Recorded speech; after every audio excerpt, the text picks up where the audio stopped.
When a person enters a voting booth to vote in a presidential election, it may look like they're voting for a presidential candidate. In reality, that ballot is counted as a vote for a particular slate of presidential electors from that state. Usually, a state's presidential electors cast their electoral votes for the presidential candidate who won the popular vote in that state.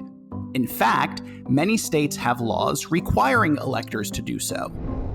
A faithless elector is an elector who casts their electoral vote for a presidential candidate other than the one for whom state law requires them to vote or for whom they pledged to vote.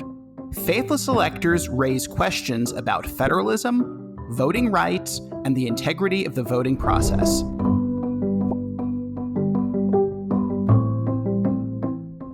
Supporters of faithless electors argue that the Constitution's framers intended for electors to exercise independent discretion in choosing the president. The framers expressly debated and rejected the possibility of allowing people to elect the president directly, based on the national popular vote. They were concerned that most voters would not be familiar enough with political leaders, particularly those from other states, to be able to intelligently choose the best president. The Electoral College was proposed as a body of respected, knowledgeable people who were better positioned than the average voter to identify the most capable leaders in the nation. Moreover, the framers intended the Electoral College to act as a check on the public will, helping to prevent the election of demagogues who may inflame public passions. In addition, supporters of faithless electors contend that discretion is implicit in the concept of appointment to a governmental position. Just as states may neither direct members of Congress how to vote, nor recall members whose decisions they dislike, they likewise lack constitutional authority to control how presidential electors vote.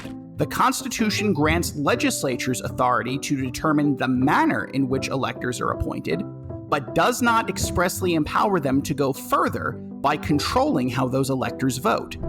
Throughout the 20th century, and culminating in Bush versus Gore, the Supreme Court has recognized that once states decide to appoint electors based on popular elections, the constitutional right to vote applies, and it would likely violate the constitutional right to vote to allow voters to cast their ballots for a particular presidential candidate, have that candidate win the statewide vote, and yet have that state's electoral votes be cast for someone else. If the constitutional right to vote applies to presidential elections, the state's electoral votes must, in some way, be correlated to the outcome of the popular vote within that state. Moreover, the express text of the Constitution does not guarantee electors' independence.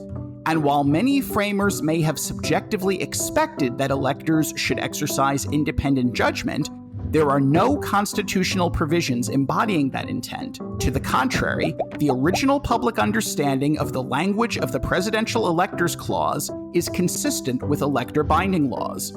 If we look instead to historical practice, electors in some of our earliest elections ran on political party slates and pledged themselves to particular presidential candidates, rather than collectively deliberating after the election to decide for themselves how to cast their electoral votes.